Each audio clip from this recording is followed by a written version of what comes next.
The night everyone decided I was guilty was the same night one stranger quietly decided to learn my name. I used to believe ballrooms were built for fairy tales. Crystal chandeliers. Soft violin music. Women in glittering gowns drifting across polished marble as if the world had never known hardship. I learned the truth the moment I stepped through the service entrance carrying a cart overflowing with white roses. Fairy tales belonged to the guests.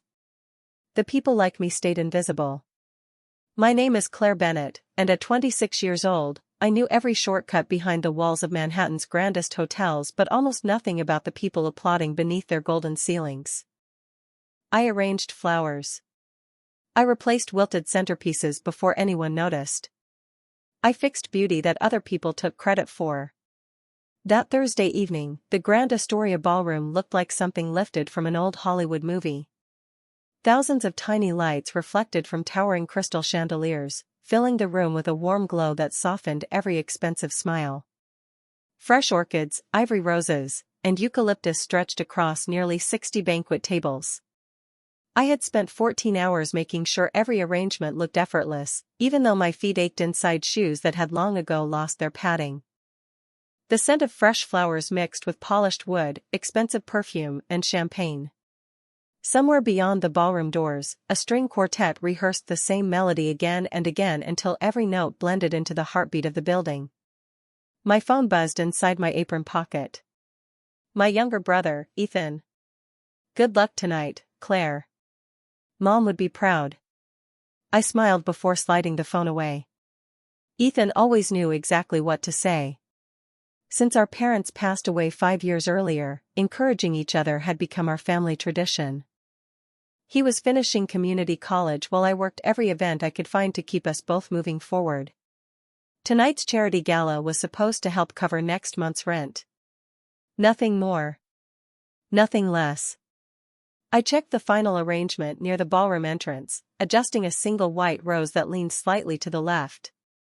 Perfect. At least until the guests arrived. Within minutes, luxury cars lined the entrance outside. Men in tailored tuxedos greeted one another with practiced confidence. Women wearing sparkling jewelry laughed beneath flashes from photographers gathered along the red carpet. Everyone seemed to belong to a world that existed several stories above my own. I lowered my eyes and pushed my flower cart toward the side hallway. Invisible. That was always the safest place to be. A woman from the event staff hurried toward me holding a clipboard against her chest. "Claire, can you refresh the roses near the donor lounge?" she asked. One of the arrangements started shedding petals. Of course. I lifted a fresh bundle from the cart and headed toward the quieter hallway connecting the ballroom to a private reception area reserved for major sponsors. The music faded behind me. The marble floor reflected every ceiling light like still water. I had almost reached the donor lounge when unfamiliar voices drifted through a partially open doorway. Low. Calm. Careful. I wasn't trying to listen. I simply couldn't avoid hearing them as I stepped closer with my arms full of flowers. "Once the transfer is complete," one man said quietly, "everything changes after tonight." Another voice answered with a measured laugh. "No mistakes. Too many important people are watching." My footsteps slowed for only a heartbeat. Just enough to wonder what they meant. Just enough for the bouquet in my hands to brush lightly against the edge of the door. The soft tap echoed louder than it should have. The conversation inside stopped instantly. Every sound in the hallway disappeared with it. The bouquet nearly slipped from my hands as silence settled behind the half-open door. I stood frozen for one long heartbeat, wondering if I should apologize or quietly walk away before anyone noticed I had been there. The answer came when the door opened another inch. A man in a charcoal tuxedo glanced into the hallway with polite curiosity rather than suspicion. His silver hair was perfectly combed, and the smile he offered looked practiced enough to belong at every charity gala in Manhattan. "Can I help you?" he asked. I lifted the roses slightly. "Fresh flowers for the donor lounge," I replied. The event coordinator requested a replacement arrangement. His expression softened immediately. "Of course. Right this way. I stepped inside without another thought. The room looked nothing like the bustling ballroom outside. It was quieter, lined with dark walnut shelves, framed photographs from previous fundraising events, and floor-to-ceiling windows overlooking the glowing skyline. 3 people stood near a polished conference table covered with folders and champagne glasses. Whatever conversation I had interrupted had already disappeared behind effortless smiles. I focused on my work instead. That was always easier than trying to understand wealthy people discussing subjects that never belonged to my world. I removed the older arrangement from a marble pedestal and replaced it with fresh ivory roses, turning each stem until the display looked balanced from every angle. Flowers never judged anyone. They only needed patience. As I adjusted the final bloom, I noticed a woman enter through another doorway. She wore a midnight blue gown that shimmered beneath the soft lights, and a diamond necklace rested elegantly around her neck. It caught the light every time she moved, scattering tiny reflections across the walls. She greeted the others with cheerful confidence before laughing at something I could not hear. I lowered my eyes, finished arranging the greenery, and excused myself. "Everything should stay fresh through the evening," I said. The silver-haired gentleman thanked me with a polite nod. I wheeled my cart back into the hallway, relieved to leave the quiet tension behind. Within minutes the ballroom had transformed completely. Hundreds of guests filled the room, conversations blending with the orchestra into a pleasant hum that echoed beneath the chandeliers. Servers carried silver trays through the crowd while photographers captured smiling couples beside enormous floral displays I had assembled before sunrise. I slipped behind one of the decorative columns to refill a crystal vase when the music stopped without warning. It was so sudden that even the air seemed to pause. Forks rested against china. Conversations faded into whispers. Then a woman's startled voice rose above the silence. "My necklace." Every head turned toward the donor lounge entrance. The elegant woman in the midnight blue gown stood perfectly still, her hands searching the empty space around her neck. The sparkling diamonds I had noticed only minutes earlier were gone. Guests immediately began looking around the floor, beneath tables, and across nearby chairs. Someone suggested it must have fallen. Another insisted the doors should be closed until it was found. My pulse quickened as event staff hurried in every direction. I looked down at the bouquet clippers still resting in my apron pocket and suddenly realized I was standing only a few feet from the entrance to the very room where I had replaced the flowers moments before. The room seemed to shrink even though the ballroom itself was enormous. Every whispered conversation faded beneath the growing uncertainty that spread from one table to the next. I remained beside the flower display, telling myself that someone would find the necklace within minutes and everything would return to normal. Expensive jewelry did not simply disappear. It had to be somewhere. A maitre d' stepped onto the small stage near the orchestra and lifted a hand. His voice remained calm, but the concern beneath it was impossible to miss. "Ladies and gentlemen, we appreciate your patience. We are asking everyone to remain inside the ballroom while our staff locates a valuable personal item that appears to have been misplaced." The words landed like a stone in still water. Guests immediately exchanged uneasy glances. Several people instinctively checked their watches while others reached for their phones. The exits closed quietly as hotel security positioned themselves nearby with professional courtesy rather than force. Nobody argued, yet nobody looked comfortable either. I watched servers pause in the middle of pouring champagne. Even the musicians lowered their instruments. The celebration had quietly transformed into something entirely different. My supervisor, Melissa, hurried toward me with anxious eyes. "Claire, where were you a few minutes ago?" she asked. "The donor lounge," I answered honestly. "You sent me to replace the roses." She nodded once, but I noticed the color leave her face. "Stay close, all right?" Before I could ask why, another employee called her name from across the room. She disappeared into the growing crowd, leaving me standing alone beside my cart. Moments later, 2 members of hotel security approached the guests nearest the donor lounge. Their questions were polite, measured, almost rehearsed. They asked where each person had been and whether anyone had noticed something unusual. Most answers sounded identical. They had been talking. They had been eating. They had seen nothing. Then one of the officers looked directly at me. "Miss, were you working in the donor lounge this evening?" I swallowed before answering. "Yes." "Approximately what time?" "Just before the guests gathered inside." "Did anyone remain in the room while you changed the flowers?" I searched my memory. The silver-haired gentleman. The elegant woman wearing the necklace. 2 other donors. Nothing seemed unusual. "There were several people there," I replied. "I only replaced the arrangement. I left within a few minutes." He thanked me and wrote something on a small notepad. It should have made me feel better. Instead, my heartbeat became louder with every passing second. Across the ballroom I noticed the woman in the midnight blue gown speaking quietly with event organizers. Her expression remained composed, but disappointment rested behind her eyes. The missing necklace clearly meant more than its extraordinary value. As I looked away, another guest suddenly pointed in my direction. I could not hear what he said, only that several nearby faces turned to look at me at the exact same moment. Their expressions were not openly hostile. They were curious. Curious could become suspicious very quickly. A woman whispered into another guest's ear while glancing toward the flower cart beside me. Someone else quietly mentioned that I had been alone near the donor lounge only moments before the necklace vanished. The words did not have to be loud to spread. Rumors rarely needed volume. They only needed uncertainty. I tightened my grip around the handle of the cart until my knuckles turned pale, silently wishing someone would simply find the necklace and make every frightened assumption disappear before another pair of unfamiliar eyes settled on me. The whispers reached me long before anyone spoke directly to me.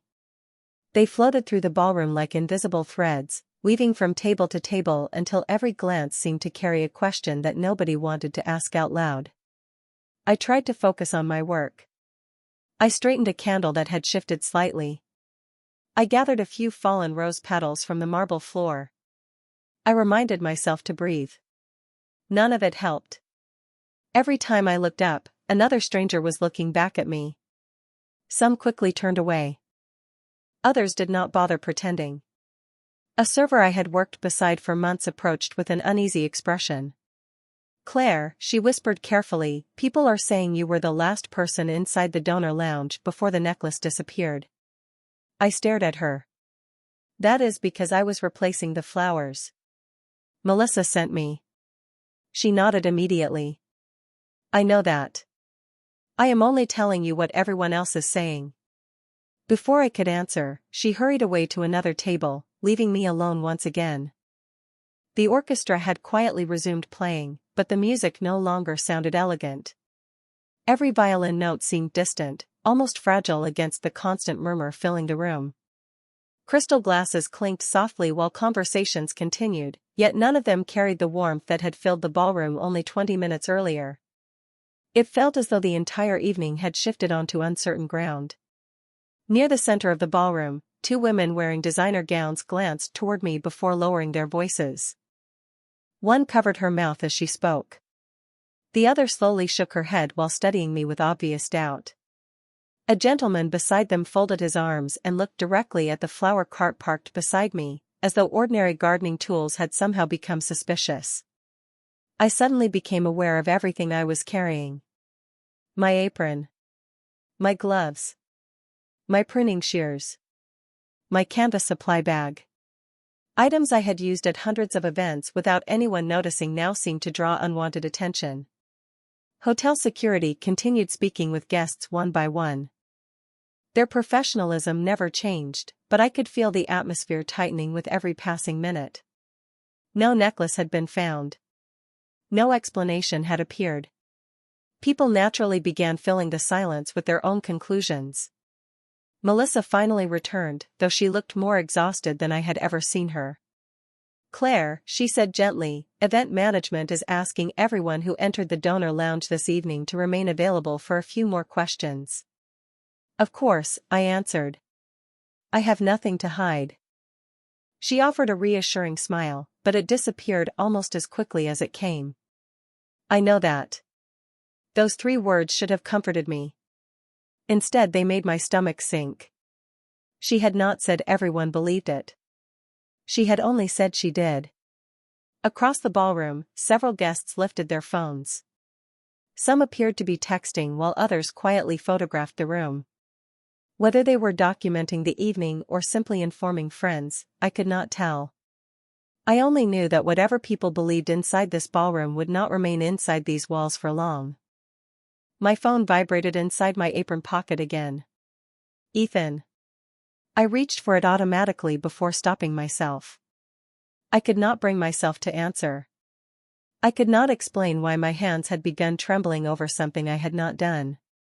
As I slipped the phone back into my pocket, a calm, unfamiliar voice carried across the ballroom. It was not loud. It did not need to be. Before anyone reaches another conclusion, the man said evenly, perhaps we should begin by separating facts from assumptions. Every conversation stopped. Every face slowly turned toward the entrance. So did mine. The crowd parted almost instinctively, not because anyone had been told to move, but because the man approaching carried himself with the kind of quiet confidence that made people step aside without realizing they had done it. I had never seen him before, yet something about him felt strangely familiar, as though his presence belonged to the room more than the chandeliers hanging overhead. He was tall, dressed in a perfectly tailored black tuxedo, his dark hair neatly combed back, his blue-gray eyes calm enough to unsettle everyone around him. He did not hurry. He did not appear anxious. While the rest of the ballroom buzzed with uncertainty, he walked as though every second belonged to him. Conversations stopped one after another until the only sounds left were the faint notes of the string quartet finishing a melody nobody seemed to hear anymore. One of the event directors immediately approached him with visible relief. "Mr. Moretti," she said quietly. "We did not expect you this early."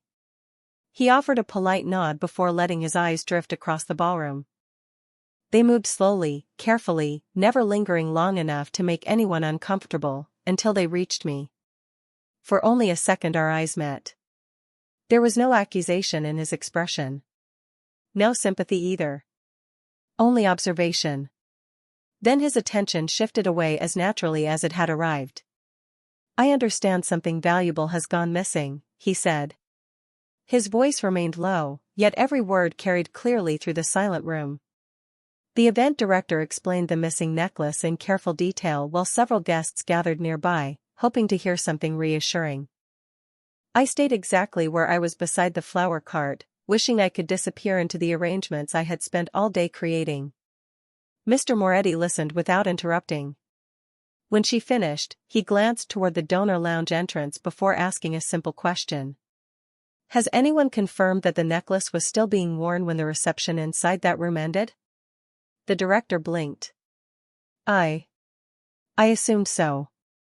Assumptions often create unnecessary problems," he replied evenly. "Facts usually solve them." Several guests exchanged uncertain glances. I noticed the same gentleman who had earlier pointed toward me quietly lower his eyes. Others seemed suddenly less confident than they had only moments before.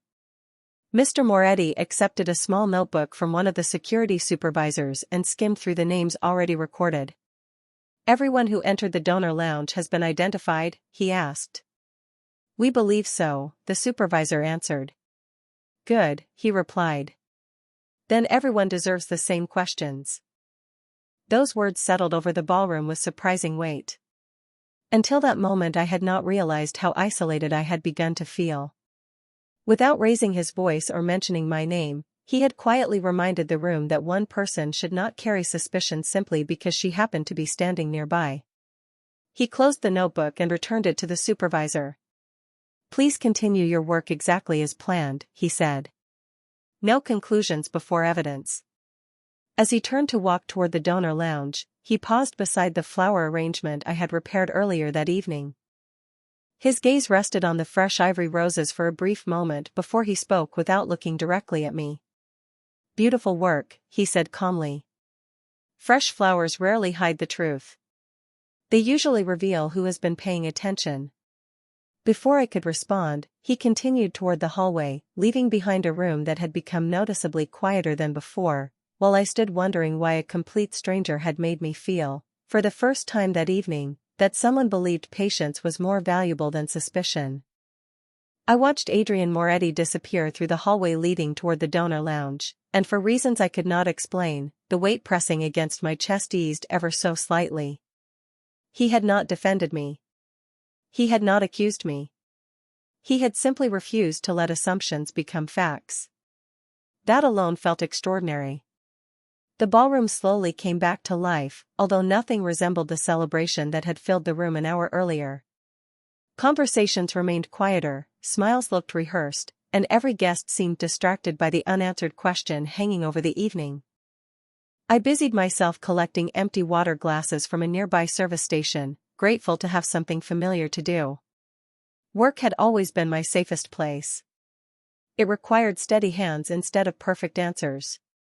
A few minutes later, 2 security supervisors emerged from the hallway carrying tablet computers. Their expressions were noticeably more serious than before. One of them walked directly toward the event director while the other remained near the ballroom entrance, quietly speaking into an earpiece. I could not hear every word, but one sentence reached me clearly. The hallway camera stopped recording for approximately 4 minutes. The director looked stunned. "Technical failure?" she asked. The supervisor gave a small shake of his head. "We do not know yet." Those words spread almost as quickly as the earlier rumors. Guests who had been whispering about the missing necklace now exchanged puzzled looks instead. A missing piece of jewelry was unfortunate. Missing security footage made the situation far more complicated. Melissa found me near the floral display and lowered her voice. "Claire, they reviewed several cameras already. Most of them are working perfectly. Except the one outside the donor lounge?" I asked quietly. She nodded. Apparently that one lost its recording at exactly the wrong time. I stared toward the hallway. Somehow that detail frightened me more than the whispers had. If there were no clear recording, then people would continue relying on memory, and memory often changed depending on what someone expected to see. I remembered my father telling me years ago that flowers always revealed the truth because they bloomed according to nature, not opinion. People, however, often saw what they already believed. Across the ballroom, Adrian returned at an unhurried pace. He accepted a tablet from one of the supervisors and studied its screen without speaking. Several influential guests attempted to approach him, but he acknowledged them only with polite nods before continuing to examine whatever information had been collected. He appeared completely unaffected by the tension surrounding him. It was the calm of someone who refused to let pressure replace careful thinking. Then he handed the tablet back. "Do not focus on what the missing camera failed to show," he said evenly. "Focus on everything the other cameras did record." The supervisor looked thoughtful. "You believe there is another angle?" Adrian gave a faint smile. "There usually is." He glanced across the ballroom once more. For a brief instant his eyes settled on the flower cart standing exactly where I had left it since the confusion began. His expression changed almost imperceptibly, not with suspicion, but with curiosity, as though he had noticed one small detail that everyone else had overlooked. Before I could guess what it was, he turned to the security team and quietly said, "Bring me the timeline from the moment the florist entered the donor lounge until the music stopped. Every movement matters." The request for a complete timeline changed the atmosphere more than I expected. For the first time that evening, people stopped guessing and started remembering. Hotel staff quietly retraced their steps. Servers compared delivery times. Photographers reviewed the timestamps on their cameras. Even the musicians discussed the exact moment they had paused when the missing necklace had been reported. I remained beside my flower cart, answering every question honestly and resisting the urge to explain more than anyone had asked. My father used to tell me that nervous people often talked themselves into trouble even when they had done nothing wrong. So I stayed with the truth. I had replaced the roses. I had greeted the guests politely. I had left the donor lounge. Nothing more. A security supervisor approached carrying a printed schedule and several photographs from the ballroom. "Miss Bennett," he said kindly, "would you mind showing us exactly where your cart was positioned before you entered the donor lounge?" I rolled the cart a few feet across the marble floor until it rested where I remembered leaving it. He nodded, took a photograph, and marked something on his clipboard. Adrian Moretti observed the exchange from several yards away without interrupting. His attention never seemed rushed. Instead of searching for one dramatic clue, he appeared to be assembling dozens of ordinary details into something meaningful. A few moments later he walked toward the floral arrangement standing outside the donor lounge. The fresh ivory roses I had arranged earlier still looked perfect. He studied them quietly before bending just enough to examine the marble pedestal beneath the vase. I could not imagine what he hoped to find there. Then he looked toward me. "Miss Bennett," he said calmly, "when you replaced these flowers, did you move the pedestal?" "No," I answered immediately. "It was already in that position when I arrived." "Did anyone ask you to move it?" "No." He nodded once, as though the answer confirmed something he had already suspected. One of the security supervisors frowned. "Is the pedestal important?" Adrian rested one hand lightly against the polished marble. "Perhaps not. But notice where it stands." Everyone nearby followed his gaze. The arrangement was positioned several feet farther from the wall than similar displays throughout the ballroom. It seemed like a tiny difference until he pointed toward the floor. A faint outline in the polished marble showed where the heavy pedestal had previously rested for many months. Someone had moved it earlier that evening. "Who authorized this?" Adrian asked. The event director looked genuinely surprised. "No one mentioned moving it." "Then let us find out who did." I stared at the floor, suddenly remembering something so ordinary that I had dismissed it completely. Before entering the donor lounge, I had noticed faint marks beside one of the pedestal legs, as though it had recently been pushed across the marble. At the time I assumed another florist had adjusted the display before my shift began. I quietly shared the memory with the supervisor. He wrote it down immediately. Adrian looked at me for a brief moment, his expression thoughtful rather than triumphant. "Small observations," he said evenly, "often survive where larger stories fall apart." Around us, the whispers had changed once again. No one was looking only at me anymore. For the first time that evening, the ballroom itself had become part of the mystery.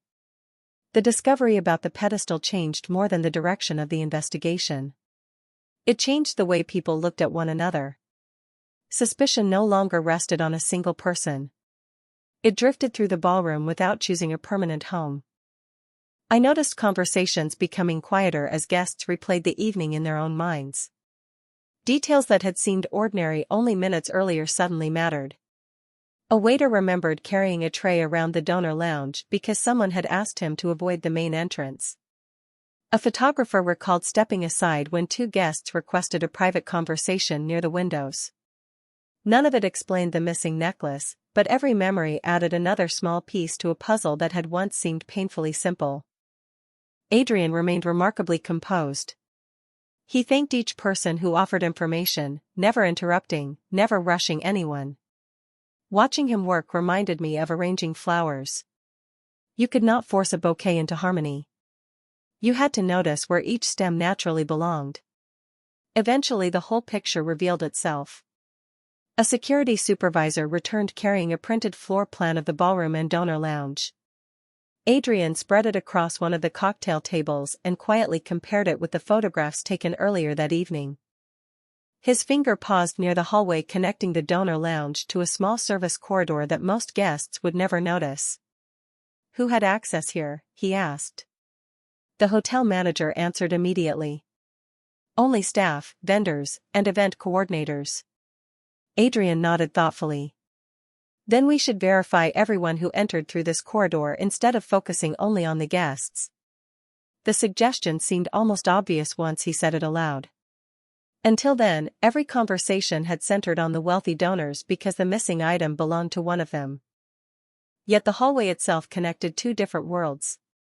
Elegant guests entered through polished doors while employees quietly moved through service passages hidden behind decorative walls. I suddenly remembered something that had not seemed important before. As I carried the replacement roses toward the donor lounge, I had noticed the service door standing slightly open.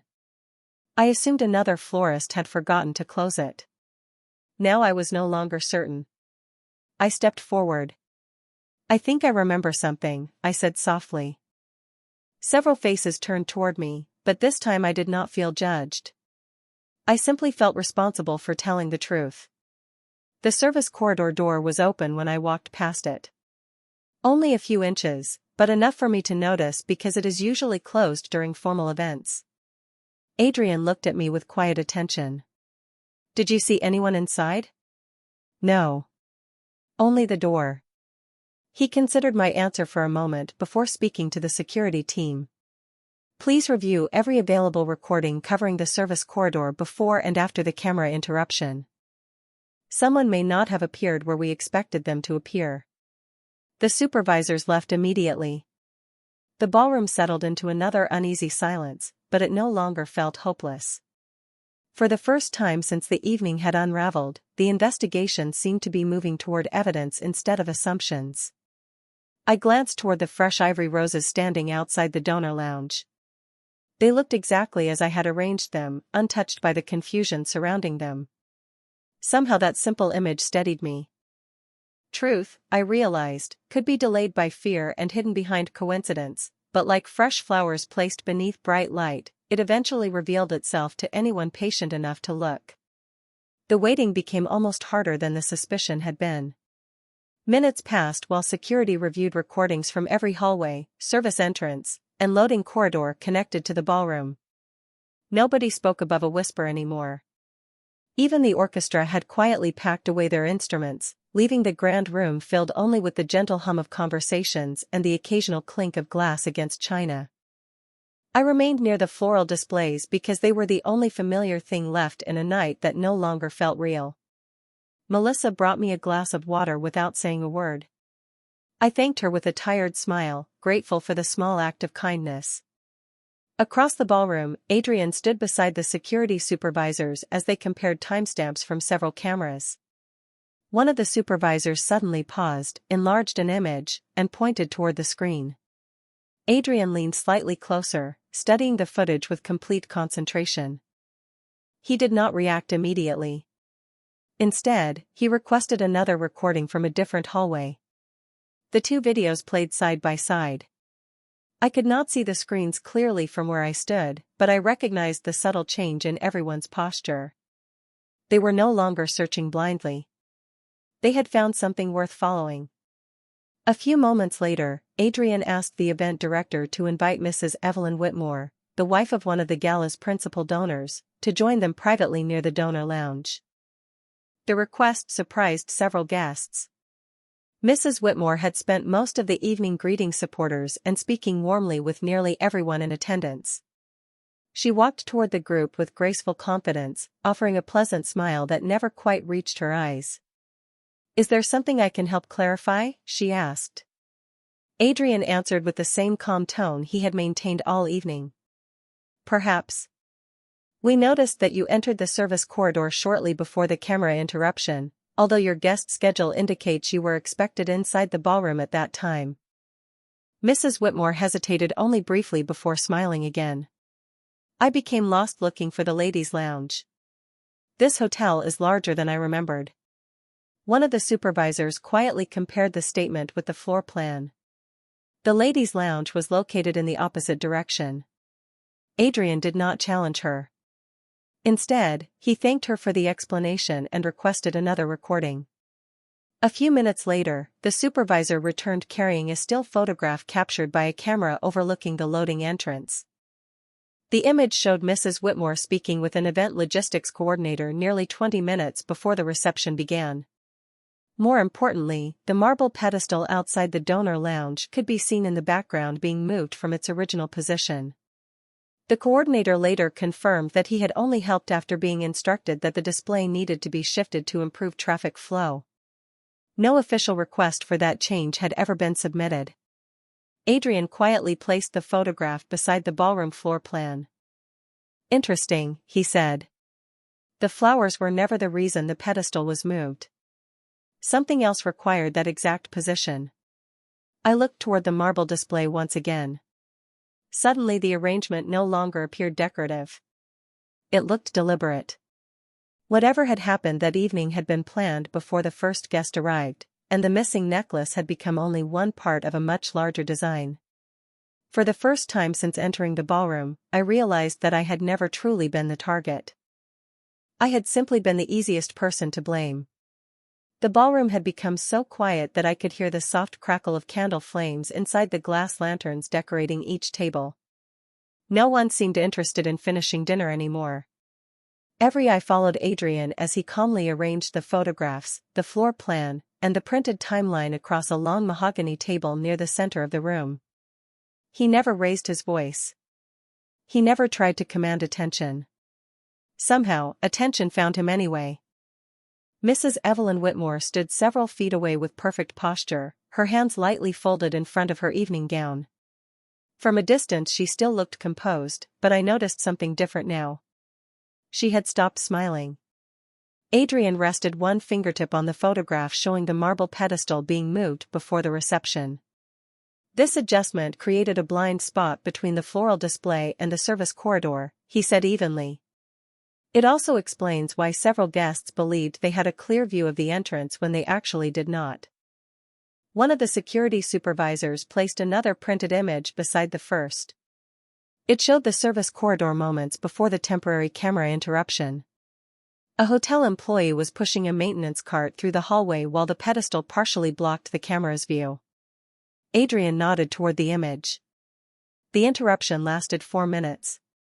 However, this angle reveals something important immediately before it. He pointed toward the edge of the photograph. A small velvet presentation box rested briefly on the marble ledge beside the floral arrangement before disappearing from view.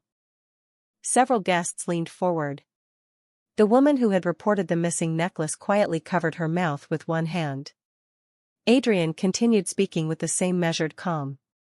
"The necklace was not removed inside the donor lounge. It was placed inside this presentation box before the reception officially began." A wave of astonished whispers swept through the ballroom.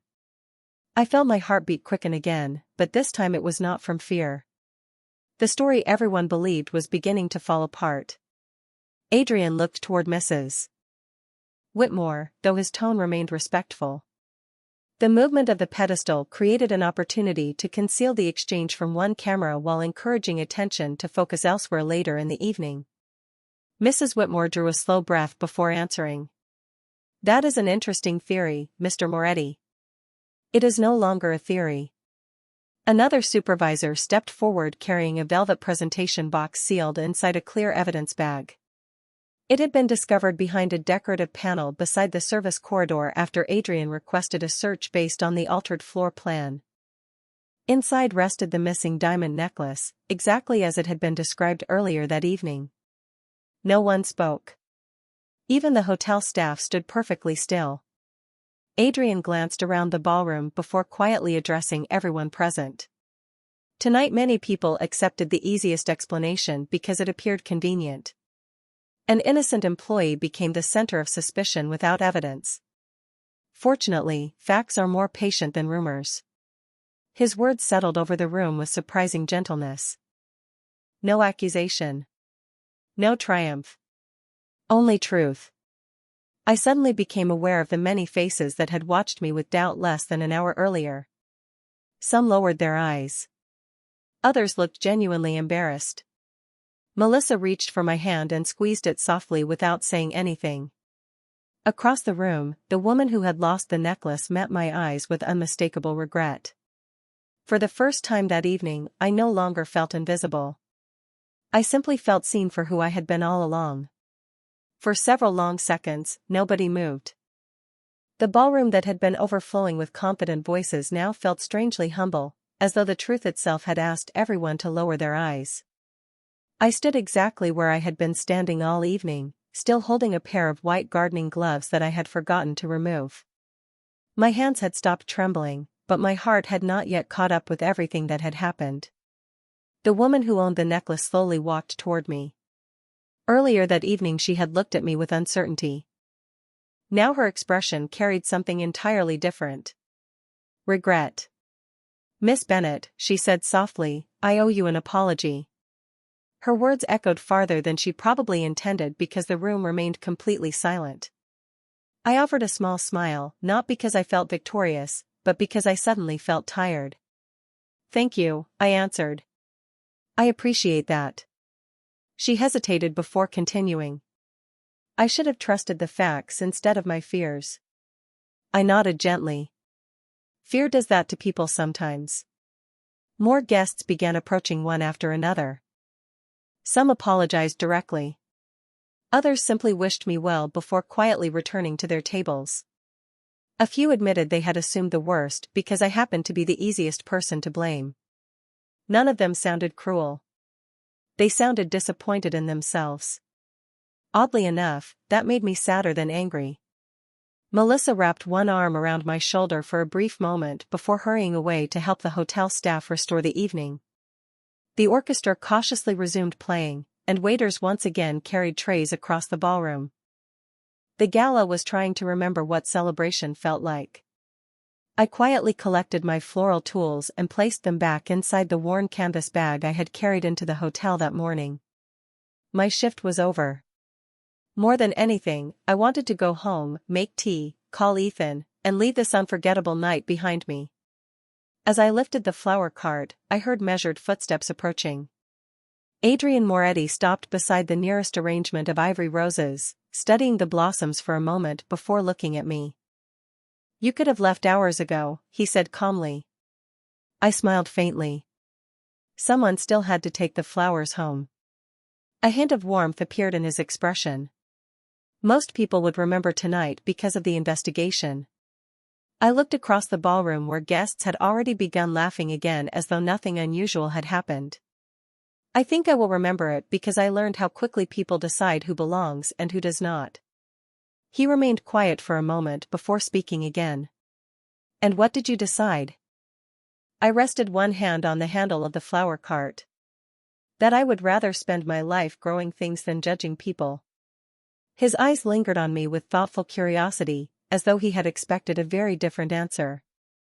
Instead of offering advice or praise, he simply nodded once. "That is a rare choice." I thanked him for believing patience mattered more than assumptions.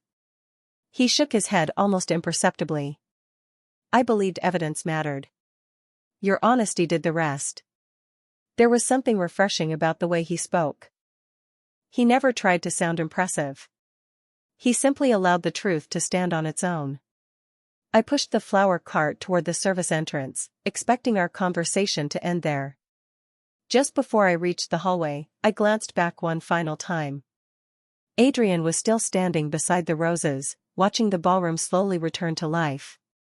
For reasons I could not explain, I had the quiet feeling that although the evening was finally ending, our story had only just begun.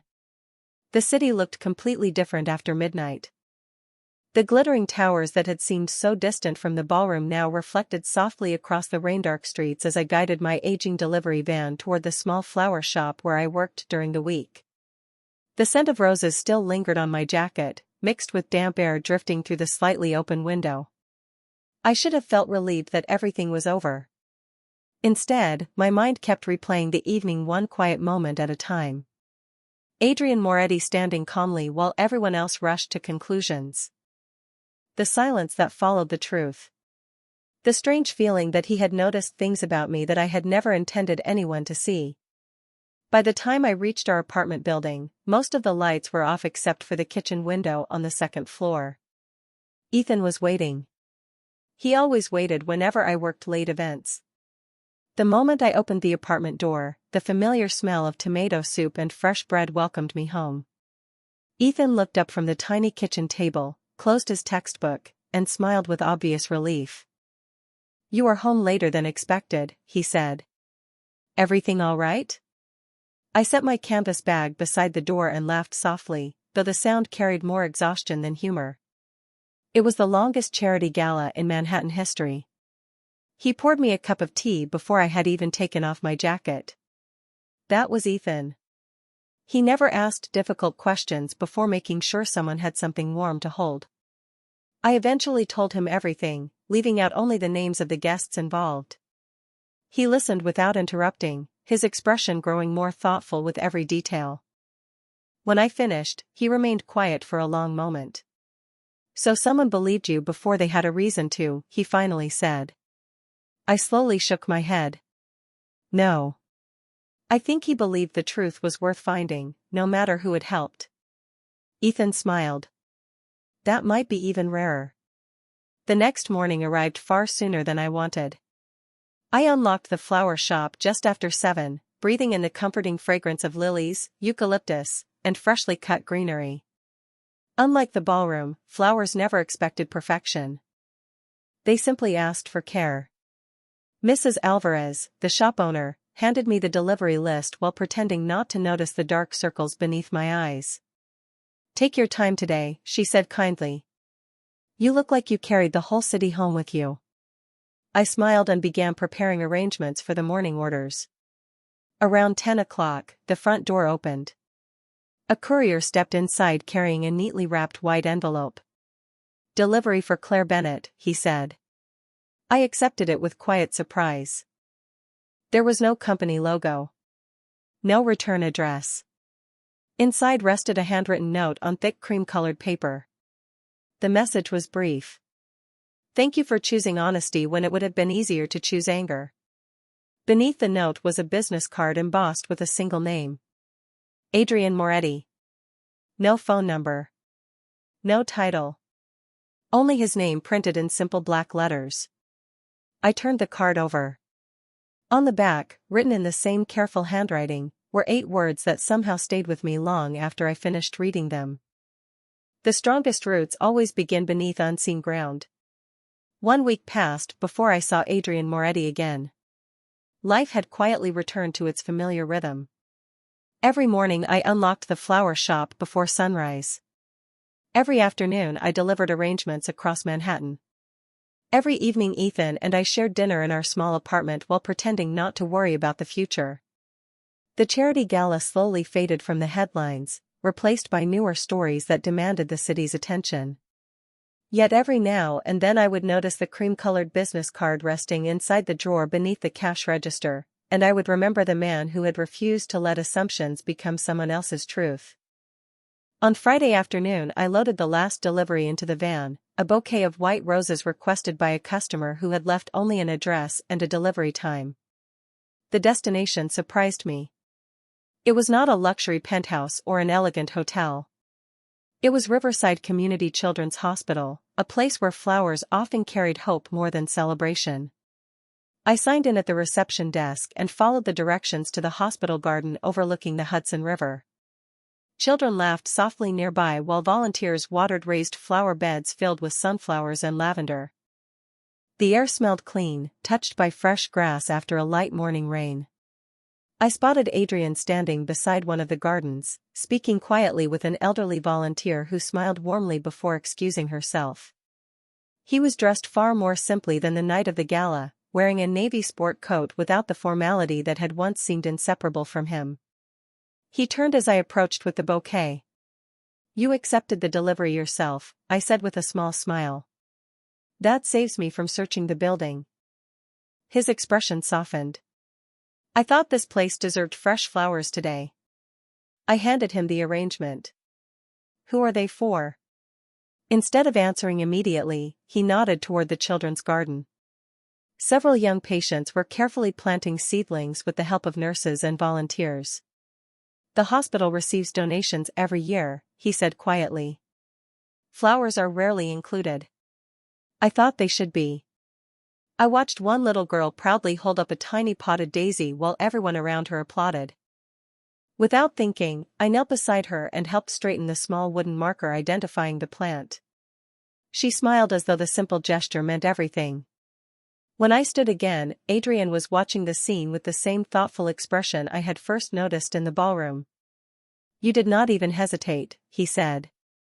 I looked toward the children. Someone helped my family once when nobody else noticed we needed it. Kindness has a way of asking to be passed forward. He remained silent for a moment before reaching into the inside pocket of his jacket. I expected another business card. Instead, he held out the employee badge I had unknowingly lost during the gala. The plastic had been cleaned, and the cracked clip had been carefully replaced. I laughed softly in surprise. I thought that was gone forever. It deserved to find its way back, he replied. I accepted the badge, running my thumb across my own name printed beneath the faded photograph. For a long moment neither of us spoke. The afternoon breeze carried the scent of roses through the hospital garden while children laughed somewhere beyond the trees. I realized then that the most valuable thing Adrian had returned to me was never the badge. It was the confidence to believe that character could survive misunderstanding, that patience could outlast judgment, and that one person choosing fairness over convenience could quietly change another person's life. As I prepared to leave, he offered one final smile and said, "The world may remember that evening for a missing necklace. I will remember it because I met the woman who reminded me that integrity is never out of place, no matter which room it enters." I carried those words home more carefully than any bouquet I had ever delivered, because flowers eventually fade, but the courage to see people clearly has a way of blooming for the rest of a lifetime.